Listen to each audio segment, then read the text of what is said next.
고난주간 특별 새벽 기도회 둘째 날입니다. 오늘도 십자가의 주님께서 우리 모두에게 은총을 베푸시고 주님의 은혜로 살아감을 고백하는 우리가 되기를 소망합니다. 우리 찬송가 143장을 함께 부르도록 하겠습니다.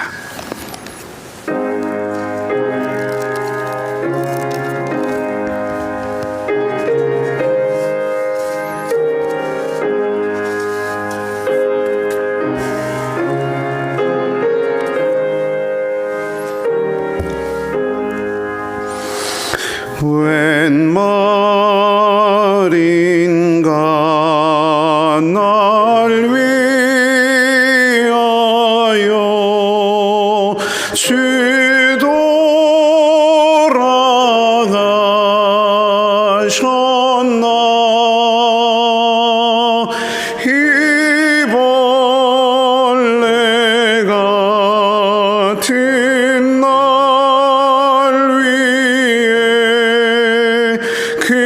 은혜 받으셨나.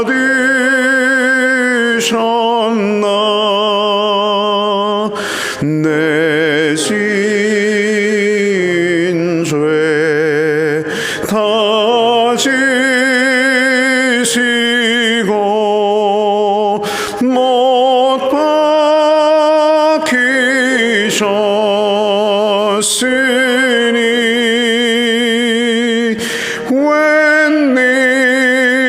웬일인가 웬은인가 그 사랑 크셔라.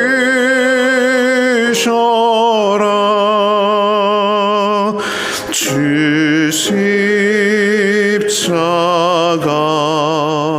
못 박힐 때 그 해도 비들고 그 밝은 빛 가리워서 캄캄케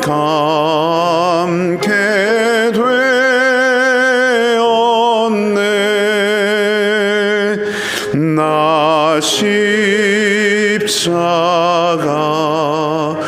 대할 때에 그 일이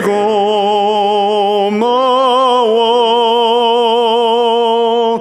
내 얼굴 감히 못 들고 눈물 흘리도다.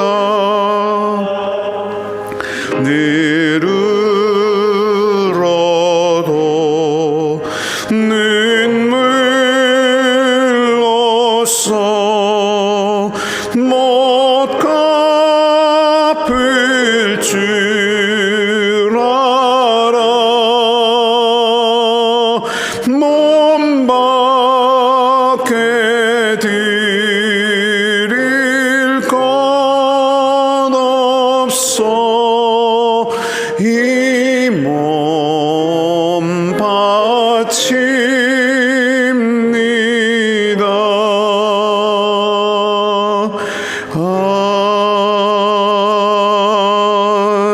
아멘. 새날을 주신 하나님, 주님의 고난을 기억하며 기도하는 새벽 기도회 둘째 날입니다. 여느 날과 다름없는 아침이지만 또한 평생에 처음 주신 새날입니다. 연약한 우리의 어제를 뒤로하고 새롭게 허락하신 은혜의 기회의 날로 여기고 우리를 새롭게 하실 주님을 이 아침에 사모합니다. 우리의 연약한 모든 것을 아시는 주님께서 우리의 마음과 생각을 지키시고 다스려 주시며 오직 주님을 바라보는 이 시간이 되게 하여 주시옵소서. 우리 자신을 바라보면 말할 수 없는 절망감과 실망감이고 마치 물속에 빠져가던 베드로처럼 아래로 떨어질 수밖에 없지만 주님을 의지하며 나왔사오니 우리에게 산 소망으로 함께하여 주시옵소서. 십자가의 주님, 모든 것을 내어주신 주님만을 의지하며 좋으신 주님 예수 그리스도의 이름으로 기도하옵나이다. 아멘. 하나님의 말씀은 요한복음 18장 12절에서 27절까지 말씀입니다. 요한복음 18장 12절에서 27절까지 말씀입니다.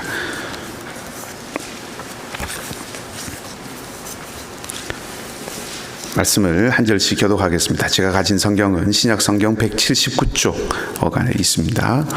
요한복음 18장 12절에서 27절까지 말씀입니다. 함께 교독하겠습니다. 이에 군대와 천부장과 유대인의 아랫사람들이 예수를 잡아 결박하여 먼저 안나스에게로 끌고 가니 안나스는 그 해의 대제사장인 가야바의 장인이라. 가야바는 유대인들에게 한 사람이 백성을 위하여 죽는 것이 유익하다고 권고하던 자러라. 시몬 베드로와 또 다른 제자 한 사람이 예수를 따르니 이 제자는 대제사장과 아는 사람이라. 예수와 함께 대제사장의 집들에 들어가고 베드로는 문 밖에 서 있는지라. 대제사장을 아는 그 다른 제자가 나가서 문 지키는 여자에게 말하여 베드로를 데리고 들어오니 문 지키는 여종이 베드로에게 말하되 너도 이 사람의 제자 중 하나가 아니냐 하니 그가 말하되 나는 아니라 하고 그때가 추운 고로 종과 아랫사람들이 불을 피우고 서서 쬐니 베드로도 함께 서서 쬐더라. 대제사장이 그의 제자들과 그의 교훈에 대하여 물으니 예수께서 대답하시되 내가 드러내놓고 세상에 말하였노라. 모든 유대인들이 모이는 회당과 성전에서 항상 가르쳤고 은밀하게는 아무것도 말하지 아니하였거늘 어찌하여 내게 묻느냐. 내가 무슨 말을 하였는지 들은 자들에게 물어보라. 그들이 내가 하던 말을 아느니라. 이 말씀을 하심에 곁에 섰던 아랫사람 하나가 손으로 예수를 쳐 이르되 네가 대제사장에게 이같이 대답하느냐 하니 예수께서 대답하시되 내가 말을 잘못하였으면 그 잘못한 것을 증언하라. 바른 말을 하였으면 네가 어찌하여 나를 치느냐 하시더라. 안나스가 예수를 결박한 그대로 대제사장 가야바에게 보내니라. 시몬 베드로가 서서 불을 쬐니 사람들이 묻되 너도 그 제자 중 하나가 아니냐. 베드로가 부인하여 이르되 나는 아니라 하니 대제사장의 종 하나는 베드로에게 귀를 잘린 사람의 친척이라. 이르되 네가 그 사람과 함께 동산에 있는 것을 내가 보지 아니하였느냐. 이에 베드로가 또 부인하니 곧 닭이 울더라. 아멘. 어제 예수님께서 체포당하신 곳이 동산 가든이었다라고 하는 것을 통해서 이 동산에서 일어난 일이 에덴 동산에서 있었던 창세기 에덴 동산에서 있었던 일을 떠오르게 하는데 요한복음에서 일어났던 이 동산에서 일어난 일은 창세기에서 일어났던 일과 반대되는 거꾸로인 모습을 보인다라고 그렇게 말씀을 드리면서 아담, 그러니까 즉 사람이 모든 인류가 실패했던 바로 그 동산에서 주님께서 구원과 회복을 위한 십자가의 길을 이제 걸어가기 시작하셨다라고 그렇게 말씀을 드렸습니다. 그러니까 예수님이 실패의 자리로 상징되는 동산에서 자기 자신을 에고에이미 하나님으로 계시를 하셨습니다. 그리고 자신을 알려주신 그 하나님이신 예수님은 제자들을 보존하시는 분이시다라고 하는 것을 또 보여주셨죠. 하나님은 아담이 실패한 그 동산이라고 하는 자리에서 하나님이 주관하시는 구원의 프로젝트를 가동하신 것이다. 그렇게 말씀을 드릴 수 있습니다. 하나님은 실패와 죽음의 자리를 구원과 생명으로 뒤바꾸시는 그런 분이십니다. 하나님께서 친히 그 일을 이루시고 행하십니다. 대제사장의 종을 이 칼로 친 베드로를 막으신 예수님은 이제 그분이 온전히 이것을 이루겠다라고 그렇게 말씀을 하신 것이죠. 따라서 우리는 이 말씀을 통해서 승리하시고 보호하실 그분을 믿고 신뢰하고 의지하고 맡겨야 합니다. 그것이 성도의 본분, 그것이 성도다운 삶의 모습이라고 할 수 있습니다. 자, 이제 그렇게 예수님을 잡아갔던 그 사람들이 예수님을 결박해서 안나스에게로 끌고 갔다고 기록을 하고 있습니다. 그리고 안나스는 예수님을 이제 신문합니다. 하나님으로 계시하신 예수님, 에고 에이미라고 해서 하나님으로 당신을 계시하신 하나님이신 예수님께서 대제사장, 하나님의 대변인이지요. 하나님의 공식적인 대변인이라고 할 수 있는 대제사장에게 신문을 받는다라고 하는 이 사실 또한 어제 말씀드렸던 것처럼 예수님의 그 고난의 행적 가운데 쭉 꿰뚫어 볼 수 있는 이 아이러니, 이 뒤집힘의 모습을 또 오늘 보게 됩니다. 오늘 본문에는 두 개의 신문의 이야기가 나오죠. 예수님은 대제사장에게 신문을 받으시고 베드로는 여종과 거기 있는 다른 사람들에게 추궁당합니다. 그런데 이 두 개의 신문 이야기는 하나가 끝나고 예수님의 신문의 이야기가 끝나고 이제 베드로의 신문의 이야기가 이어지는 것이 아니라 서로 이렇게 얽혀 있는 모습을 보여줍니다. 예수님께서 체포되신 후에 결박당하시고 그리고 안나스에게 끌려가셨다라고 하는 이야기가 있고 난 후에 안나스가 예수님을 신문하는 장면이 나오는 것이 아니라 베드로가 예수님을 첫 번째로 부인한 이야기가 나옵니다. 그리고 나서 다시 안나스가 예수님을 신문하는 장면이 나오고 그리고 다시 이제 베드로가 예수님을 두 번째로 부인하는 이야기가 나온다는 겁니다. 이렇게 두 사람의 이야기가 서로 하나로 얽혀 있다 하는 것이죠. 이렇게 이야기를 전개하는 걸 통해서 다시 말하면 두 개의 신문 이야기를 마치 하나처럼 이렇게 얽혀 있게 만드는 것을 통해서 예수님과 베드로를 동시에 볼 수 있게 해주고 또 동시에 예수님과 베드로의 차이를 분명하게 보여주고 있습니다. 마치 이 그림과 같습니다. 지금 보시는 그림은 13세기의 화가였던 두초라고도 하겠는데 두초라고 하는 중세의 화가가 그린 그림입니다. 그림이 조금 작아서 잘 보이기가 어려울 수도 있겠습니다만은 그림을 보시면 이제 아래 위로 예수님과 베드로가 그려져 있습니다. 아래층에 있는 조금 초록색 빛이 도는 옷을 입고 있는 사람이 이제 베드로이고 베드로가 아래 그려져 있고 위에는 이제 예수님이 그려져 있습니다. 예수님과 베드로 두 분 다 그림의 중앙에 이렇게 위치해 있어서 각각의 사건에서 지금 일어나고 있는 각각의 신문에서 중심을 차지하고 있습니다. 자세히 보시면 예수님은 두 손을 이렇게 가지런히 앞으로 모으고 계신데 이것은 여러분이 보시기에 왼편에 앉아 있는 대제사장 앞에서 예의를 차리는 모습이 아니라 이제 손을 보시면 묶여 있는 그런 모습입니다. 결박을 당해 계시다라고 하는 겁니다. 의자에 앉아있는 이 대제사장은 손을 내밀어서 무엇인가 질문을 하고 있는 모습이고 그 앞에 서 있는 조금 이렇게 검은 빛이 도는 그 옷을 입은 예수님은 자세가 꼿꼿하게 되어 있습니다. 그래서 전혀 위축되지 않는 모습을 보여줍니다. 예수님 옆에 가만히 보면 이제 손을 이렇게 들고 있는 한 사람의 모습이 있는데 이 사람은 오늘 본문의 22절 말씀을 그려 놓은 겁니다. 예수님께서 대제사장에게 그렇게 대답하는 것을 보고 이제 무례하다고 여기고 아랫사람이 예수님을 때립니다. 자, 그 장면이 이제 위에 있는 그림이고 아래층에 그려진 베드로는 그림의 중앙에 있기는 하지만 그의 얼굴 표정을 보면 아주 불안한 표정이 역력합니다. 눈을 동그랗게 뜨고 또 아주 이렇게 크게 뜨고 있어서 놀라는 그런 모습이고요.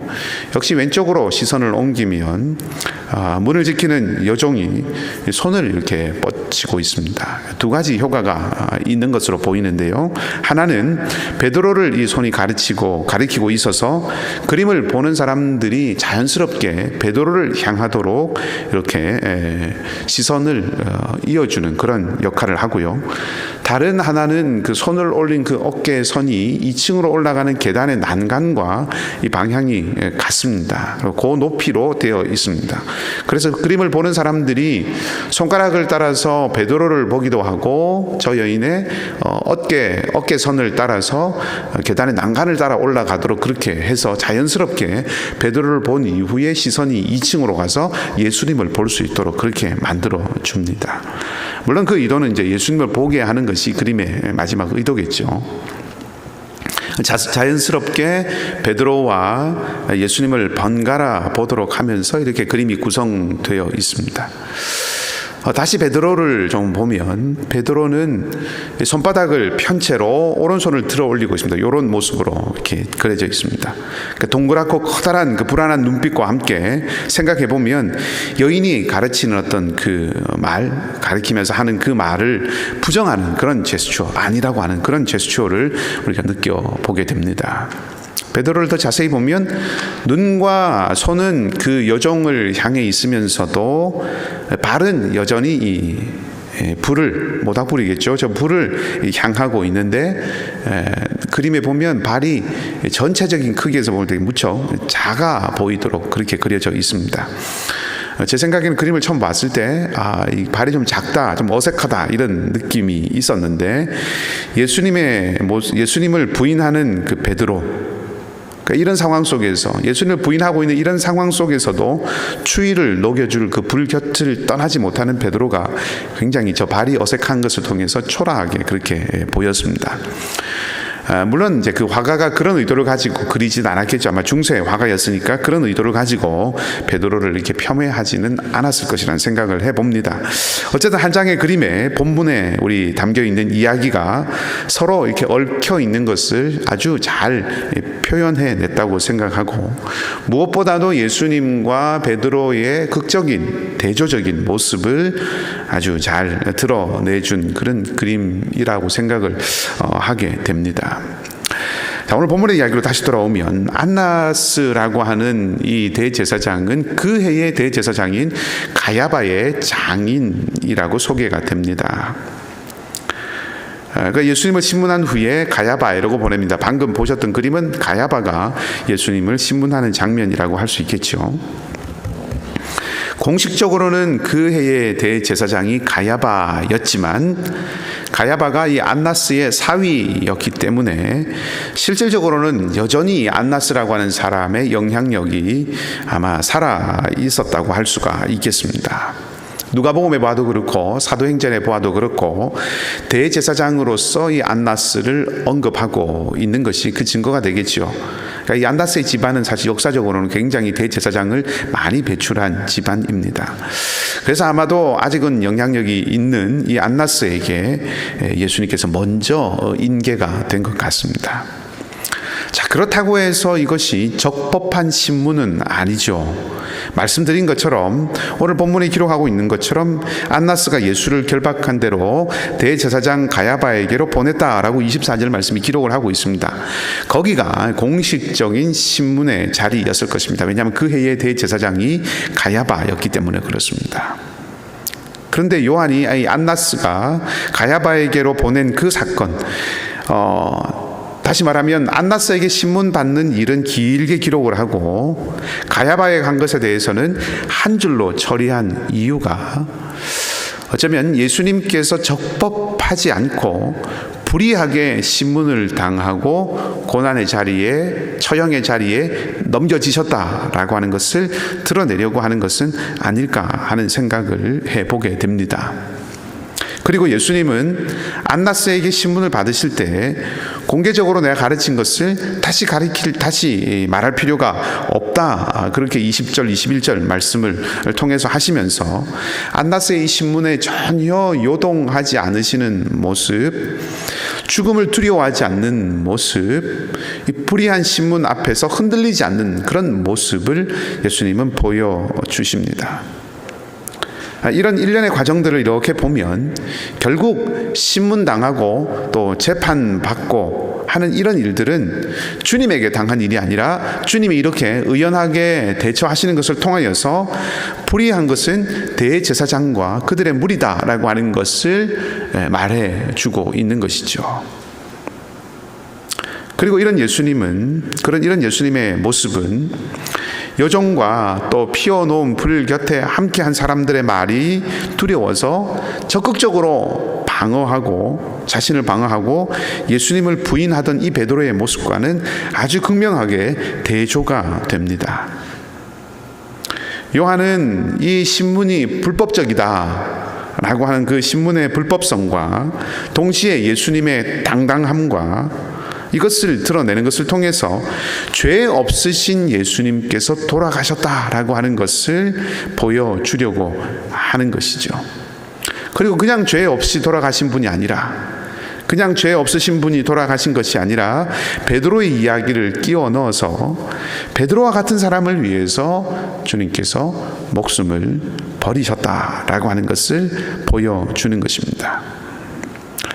저는 오늘 본문에 나오는 이 베드로를 약하고 못났다고 폄훼할 의도는, 그런 마음은 없습니다.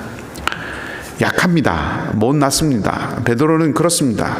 약하고 못난 모습을 보입니다. 하지만 저 자신을 살펴보면 결코 이 베드로보다 나을 수 있다는 그런 자신을 하기도 쉽지 않다 하는 생각을 해보게 됩니다. 그렇다고 베드로가 잘했다는 뜻은 아닙니다. 베드로는 예수님을 적어도 따라가기라도 했습니다. 한번 부인하고도 얼마나 마음이 그때 괴로웠겠습니까? 그래도 그 자리를 떠나지 않았습니다. 갈등이 있었고 두려움이 있었지만 그 자리에 남아 있었습니다. 그 정도의 용기와 이 충성이라도 있는지 진지하게 저 자신을 돌아보게 합니다. 그러면서 이 베드로는 믿음이 강하나 동시에 아주 연약하고 충성스러우나 흔들리고 열정적이지만 동시에 소심한, 어쩌면 우리 모두가 가진 그런 인간의 양면성을 대표하는 그런 양면성을 가진 사람의 모습을 보여줍니다.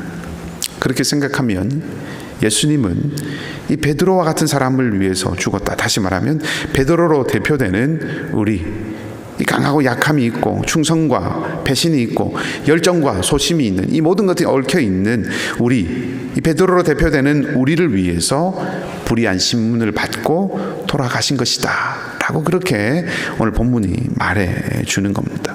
요한이 전해주는 메시지는 분명합니다. 대제사장의 이 신문 앞에서 당당하신 죄 없으신 예수님, 여종의 질문 앞에 자신을 감추는 베드로, 예수님은 대제사장의 불법성을 드러내셨고 베드로는 사람들의 추궁 앞에서 예수님을 부인하였습니다. 신문을 받는 자로 서신 이 예수님은 궁극적으로는 대제사장의 불법을 드러내심으로 도리어 심판하시는 분이 되셨고, 추궁 앞에서 예수님을 부인했던 베드로는 회복하기 힘든 절망의 자리로 떨어져 버렸습니다.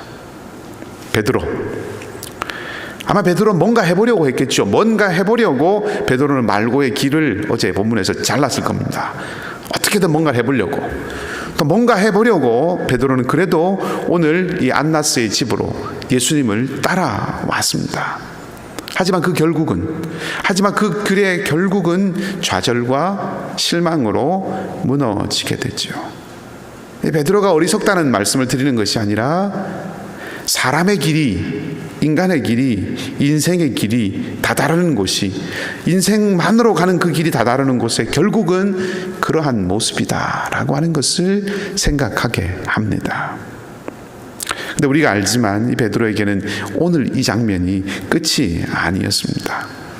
베드로는 예수님을 부인하고 말지만 후에 부활하신 예수님께서 베드로를 찾아오셔서 그를 용서하시고 회복시켜 주시죠.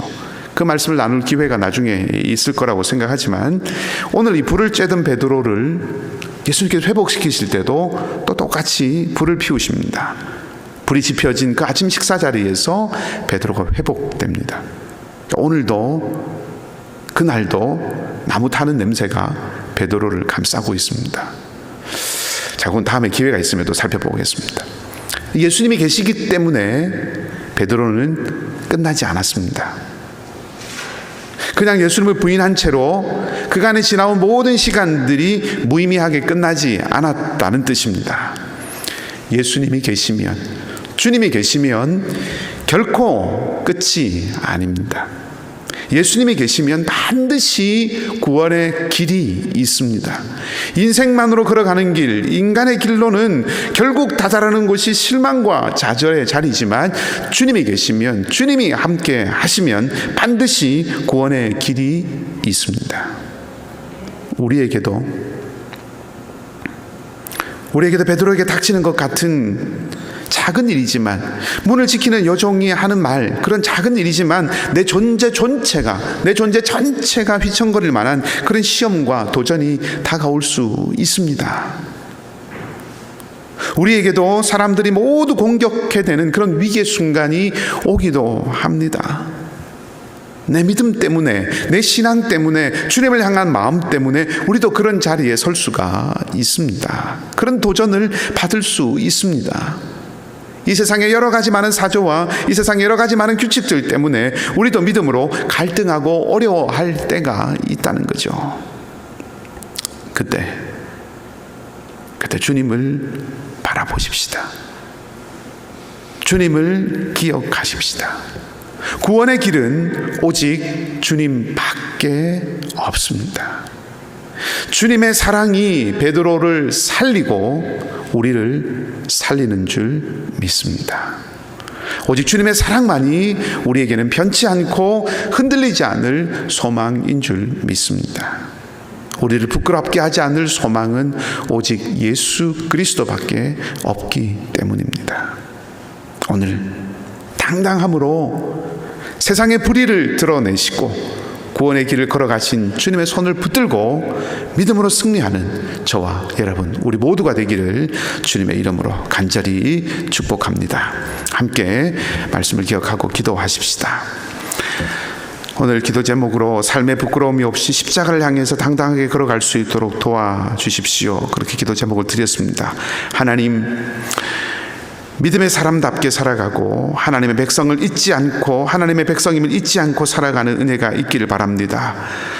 안나스 앞에서 당당하고 위축되지 아니하고 흔들림 없이 죽음의 길을 향해서 걸어가시고 도리어 대제사장의 불의함, 세상의 불의함을 드러내신 그 주님이 실패한 베드로, 예수님을 부인했던 그 베드로를 다시 마침내 부활하신 주님께서 회복시키신 그 모습을 기억하며, 하나님, 우리를 도우시고 우리를 일으키실 주님이 있음을 기억하고 우리의 삶에서 십자가를 향해서 주님의 길들을 따라가는 은혜가 있게 해 주십시오. 흔들리지 않는 믿음, 하나님, 우리만이 아니라 복음의 능력으로 더욱 견고해지는 우리 교회가 되게 해 주시옵소서. 함께 기도하십시다. 또한 우리 각자의 가정과 또 연약한 우리 형제와 자매들을 위하여서 우리 함께 간절한 마음으로 기도하겠습니다. 같이 기도하십시다.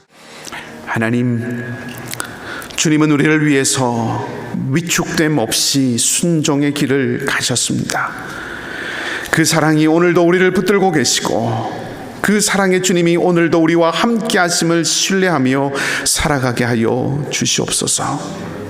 부끄럼 없이 주님의 십자가를 향해서 담대히 걸어가는 믿음의 사람이 되게 하여 주시고 복음의 능력으로 더욱 견고해지는 우리 교회가 되게 하여 주시옵소서. 성령 하나님, 우리가 간구한 모든 기도에 선으로 응답하시되 주님과 함께하는 기쁨, 주님을 따르는 감격, 주님을 의지하는 평안을 모든 성도들의 가정과 일터에 오늘도 부어 주시옵소서. 연약한 우리 교우들의 삶과 마음을 잊지 마시고 하나님, 그들과 함께하여 주시고 능하신 주님의 손으로 일으키시고 세우시고 견고하게 붙들어 주시옵소서. 선교사님들을 지켜주시며 오늘 하루도 우리 안에 십자가의 은혜가 풍성하게 넘치기를 다시 한번 간절히 소망하며 좋으신 주님 예수 그리스도 이름으로 기도하옵나이다. 아멘. 하늘에 계신 우리 아버지의 이름을 거룩하게 하시며 아버지의 나라가 오게 하시며 아버지의 뜻이 하늘에서와 같이 땅에서도 이루어지게 하소서. 오늘 우리에게 일용할 양식을 주시고 우리가 우리에게 잘못한 사람을 용서하여 준 것 같이 우리 죄를 용서하여 주시고 우리를 시험에 빠지지 않게 하시고 악에서 구하소서. 나라와 권능과 영광이 영원히 아버지의 것입니다. 아멘.